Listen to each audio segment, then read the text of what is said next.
Hai semuanya, perkenalkan nama saya Christina Lasri Angelina Bourumani.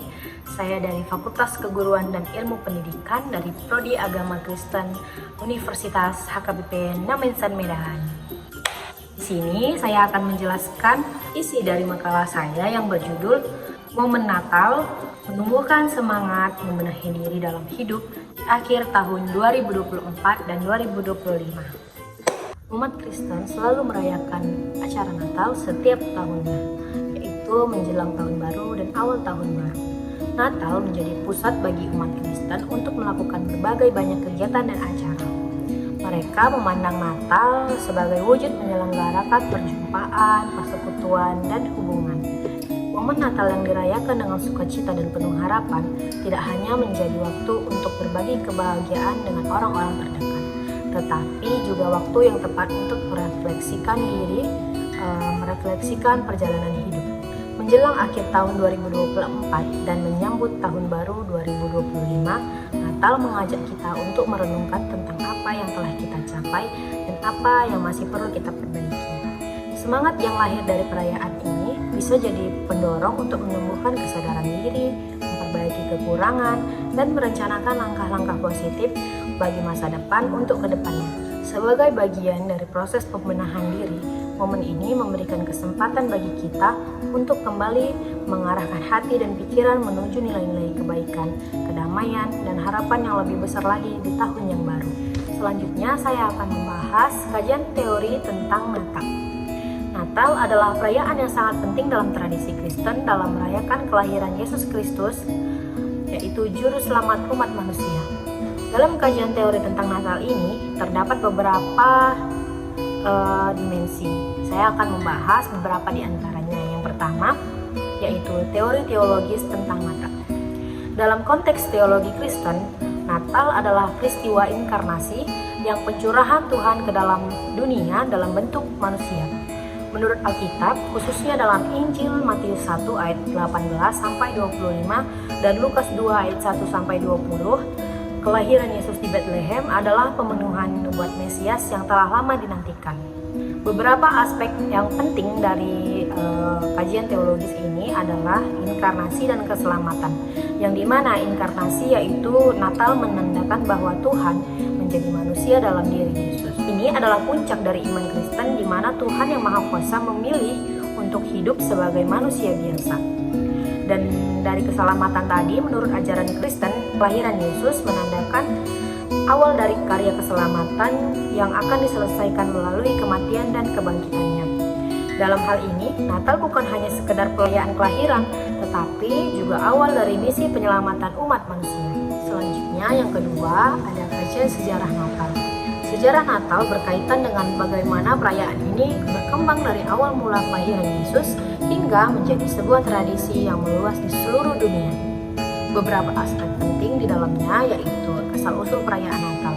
Meskipun kelahiran Yesus diperingati di dalam Injil, perayaan Natal sendiri baru dimulai pada abad keempat Masehi, ketika Kaisar Romawi Konstantinus I menetapkan tanggal 25 Desember sebagai hari kelahiran Yesus Kristus.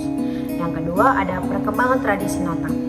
Nah, di Eropa itu, terutama di Inggris dan Jerman, tradisi seperti tukar kado dan hiasan Natal mulai berkembang pada abad ke-19. Santa Claus yang merupakan pengembangan dari Sinterklaas muncul pada abad tersebut, menggabungkan elemen-elemen dari legenda Eropa dengan imajinasi modern. Secara filosofis, Natal dapat dipandang sebagai momen refleksi tentang kasih, harapan, dan kemanusiaan. Beberapa pertanyaan yang dapat dikaji meliputi konsep kasih dan pengorbanan. Dalam konsep ini, Natal dapat dilihat sebagai simbol kasih yang tidak bersyarat atau agape, di mana Tuhan memberikan yang terbaik bagi umat manusia melalui kelahiran Yesus Kristus.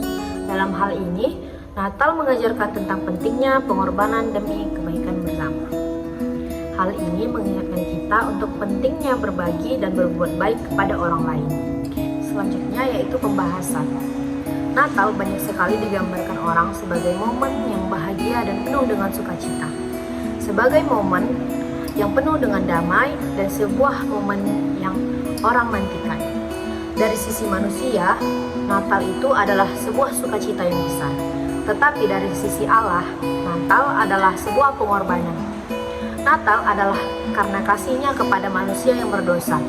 Allah rela mengorbankan anaknya yang tunggal, Yesus Kristus, agar manusia terbebas dari dosa, seperti yang tertulis dalam Yohanes 3 ayat 16. Manusia telah jatuh ke dalam dosa. Sah-sah saja seharusnya jika di Natal ini kita mengharapkan kado Natal pada hari Natal. Tapi ada baiknya kita memberikan kado kepada Tuhan. Nah, bagaimana caranya kita memberikan kado kepada Tuhan? Alkitab sederhana mengatakan dengan mengasihi ciptaannya. Ketika kita mengasihi orang yang diciptakan Yesus Kristus, yaitu sesama kita manusia, ketika kita berbuat baik kepada orang yang kurang mampu, ketika kita membagikan berkat yang Tuhan berikan kepada kita sisihkan kepada mereka untuk memberkati mereka. Ketika kita datang kepada mereka yang membutuhkan pertolongan, ketika kita memberikan telinga kepada mereka yang membutuhkan seorang untuk mendengarkan mereka, ketika kita memberikan semangat kepada mereka yang sudah putus asa, dan ketika kita tidak memikirkan diri kita sendiri, melainkan kita juga memikirkan orang lain. Hal itu dapat disebut sebagai kado Natal untuk Tuhan, karena Alkitab mengatakan barang siapa yang melakukan hal tersebut kepada mereka yang kurang mampu, kepada yang mengunjungi mereka di penjara, melayani janda-janda miskin, mereka telah melakukannya bagi Tuhan. Kesimpulannya adalah, bagi seorang mahasiswa, tahun baru adalah kesempatan yang baik untuk mengevaluasi dan memperbaiki berbagai aspek kehidupan akademik dan pribadi. Beberapa hal yang perlu dibenahi dalam tahun baru ini adalah, yang pertama, yang paling penting adalah manajemen waktu. Banyak mahasiswa kesulitan mengatur waktu antara kuliah, tugas, dan kehidupan sosial. Di tahun baru, penting untuk membuat jadwal yang lebih terstruktur agar lebih produktif untuk menghindari penundaan. Yang kedua yaitu fokus pada studi, meningkatkan disiplin belajar dan fokus pada pencapaian akademik. Hal ini bisa dilakukan dengan menetapkan tujuan studi yang jelas, seperti memperbaiki nilai, mengikuti kegiatan akademik, dan menyelesaikan skripsi atau tugas besar tepat waktu. Yang berikutnya adalah mengelola stres. Mahasiswa seringkali mengalami tekanan akademik, sosial, dan pribadi. Mengembangkan strategi untuk mengelola stres seperti meditasi, olahraga, atau berkonsultasi dengan konselor kampus bisa membantu menjaga keseimbangan mental. Berikutnya adalah peningkatan keterampilan. Selain fokus pada materi kuliah, penting juga untuk mengembangkan keterampilan lain seperti keterampilan komunikasi, kepemimpinan, dan keterampilan teknis yang relevan dengan bidang-bidang studi. Yang berikutnya adalah jaringan dan koneksi. Memperluas jaringan dengan dosen, teman sekelas, atau profesional di bidang yang diminati. Berpartisipasi dalam organisasi masyarakat atau mahasiswa.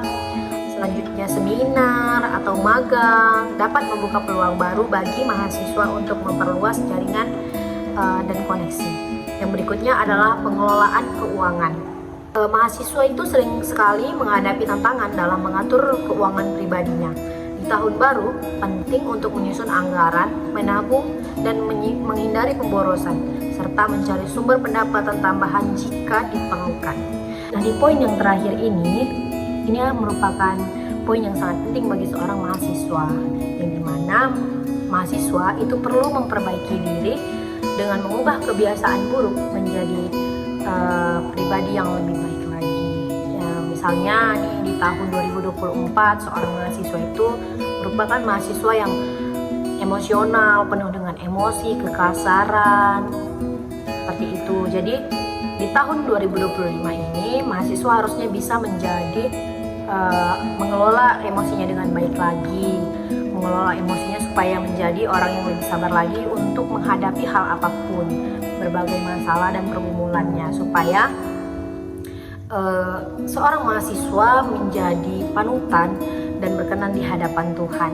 Sekian video dari penjelasan tentang makalah saya Christina, pamit undur diri. Bye bye, shalom.